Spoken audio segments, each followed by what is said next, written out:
Найзуудаа замын хөдөлгөөнд оролцохдоо дараах дүрмүүдийн дагаарай.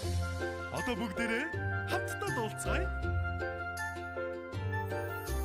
Замаар хөндлөн гарахдаа ногоон гэрлэр гараарай. Ногоон гэрлэр гараарай. Улаанаар гүйж болохгүй шүү.